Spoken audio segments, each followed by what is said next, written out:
సర్వేంద్రియానాం నయనం ప్రధానమంటారు. అన్ని అవయవాల్లోకెల్లా ప్రధానమైన కళ్ళను విధివంచనకు గురైన ఆ యువకుడు కోల్పోయాడు. కరోనాతో బ్లాక్ ఫంగస్ సోకి ఓ కన్ను పోగా అనుకోని ప్రమాదం మరో కంటి చూపును ప్రశ్నార్థకం చేసింది. కుమారుడి చూపు కోసం శక్తికి మించి తల్లిదండ్రులు ఖర్చు చేసినా ఫలితం దక్కలేదు. చివరిగా కేరళలో ఆయుర్వేద వైద్యం చేస్తే కంటి చూపు వచ్చే అవకాశముందని అల్లోపతి వైద్యులు చెప్పారు. బిడ్డకు కంటి చూపు తెప్పించేందుకు ఆ తల్లిదండ్రులు ఆరాటపడుతున్నారు. తమకు చేయూతనందించే దాతల కోసం ఎదురుచూస్తున్నారు.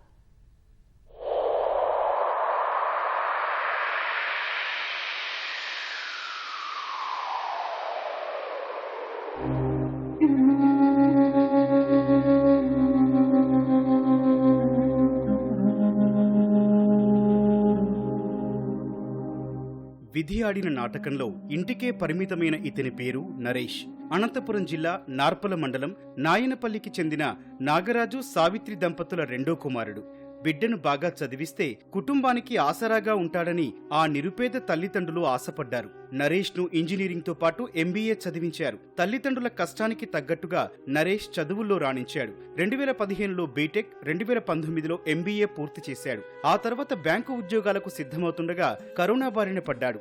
ఆస్పత్రికి తీసుకెళ్లగా నరేష్ ను పరిశీలించిన వైద్యులు బ్లాక్ ఫంగస్ సోకిందని గుర్తించారు. అది కంటి నుంచి మెదడుకు పాకేందుకు సిద్ధంగా ఉందని వెంటనే హైదరాబాద్ తీసుకెళ్లాలని సిఫార్సు చేశారు.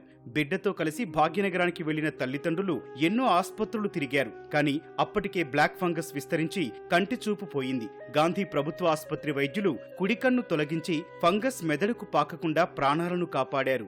నేను bachelor of technology electronics communication బ్రాంచ్లో ఇంజనీరింగ్ చేశాను సార్. ఆ తర్వాత మాస్టర్ ఆఫ్ బిజినెస్ ఇన్ అడ్మినిస్ట్రేషన్లో ఫైనాన్స్ అండ్ హెచ్ఆర్ చేశాను. ఆ టైంలోనే కోవిడ్ రైట్ ఐకి అటాక్ అయ్యి మ్యూకోర్మైకోసిస్ అని బ్లాక్ ఫంగస్ వేరియంట్ అటాక్ అయింది.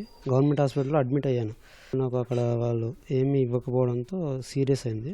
హైదరాబాద్ వెళ్ళాను. అక్కడ వెళ్తే సీరియస్ అయింది. రైట్ ఐ రిమూవ్ చేస్తే కొంచెం హోప్స్ ఉంటాయి బతకడానికి అన్నారు.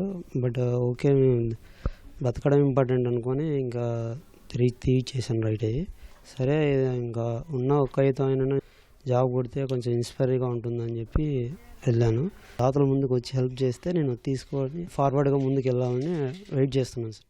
కన్ను కోల్పోయి మృత్యువు నుంచి బయటపడ్డ నరేష్ తిరిగి కోలుకోవడానికి ఏడాది సమయం పట్టింది. అయినా అధైర్యపడకుండా నరేష్ లక్ష్య సాధన దిశగా అడుగులు వేశాడు. మళ్లీ బ్యాంకు ఉద్యోగం కోసం శిక్షణ తీసుకోవడానికి అనంతపురం వెళ్లాడు. స్నేహితుల గదిలో ఉంటూ శిక్షణ తీసుకున్నాడు. ఈ ఏడాది మేలో ఇంటికి ద్విచక్ర వాహనంపై వస్తుండగా మరో వాహనం బలంగా ఢీకొంది. నరేష్ అక్కడే పడిపోగా ప్రభుత్వ ఆసుపత్రికి తరలించారు. మెదడులో తీవ్ర రక్తస్రావమై ఎడమ కంటి ఆప్టిక్ నర్వ్ దెబ్బతిందని వైద్యులు తేల్చారు. చాలా ఇబ్బందులు పడుతున్నాడు సార్. బీటెక్ ఎంటెక్ అన్నీ చేసినాడు సార్. జాబ్ చేసే ముంట్లో కింద పడి ఇట్లా అయిపోయింది సార్. అది కన్ను కూడా లేదు సార్, 2 కన్నులు లేవు.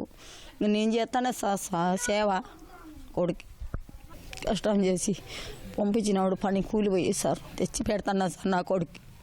మేమంతా చిన్నప్పటి నుంచి కలిసి చదువుకున్నాం సార్. అనుకోకుండా ఈ కరోనాలో ఇట్లా అయిపోవడము, తర్వాత యాక్సిడెంట్లో ఇట్లా అయిపోవడము వల్ల కంప్లీట్ బ్లైండ్నెస్ వచ్చింది. బట్ బాగా చదివే అబ్బాయి, హోప్ ఉంది గవర్నమెంట్ జాబ్ కొడతాడని. బట్ ఆర్థికంగా వాళ్ళ అమ్మ నాన్న వాళ్ళు కూడా బేర్ చేయలేకున్నారు. సో మా సైడ్ నుంచి మేము చిన్న చిన్న జాబ్స్ చేసుకుంటూనే మేము మా స్కూల్ మేట్స్కి అందరికీ థ్యాంక్స్ చెప్పాలా. ఫస్ట్ వాళ్ళందరూ రెస్పాండ్ అయ్యారు. రెస్పాండ్ అయ్యి ప్రతిదానికి వాళ్ళు ఇనిషియేట్ చేసుకుంటున్నారు. బట్ మేము ఎంత సాయం చేసినా కూడా అది చిన్న సాయంగానే ఉంది. ఇంకా కొంచెం ఎవరైనా పెద్ద దాతలు వచ్చి వాళ్ళకి ఆర్థికంగా కొంచెం సపోర్ట్ ఉండి నిలబడగలిగితే కొంచెం మేలని అనుకుంటున్నాం సార్.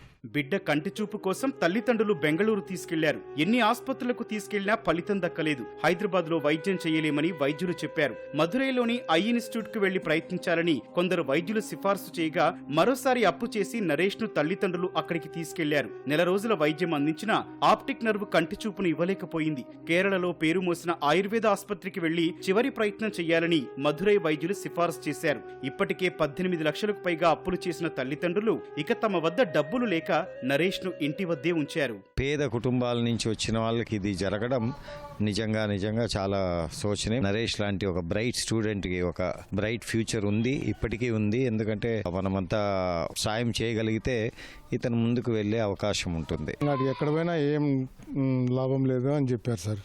అది పరిస్థితి. 2 కన్నులు పోయినా ఇంకా నాతో కాలం 20 లక్షల దాని అప్పయింది. ఇంకే కూర్చున్నాం సార్. ఇంకా ఏం చేతగాలే, ఎక్కడ ఏం సోర్స్ లేదు.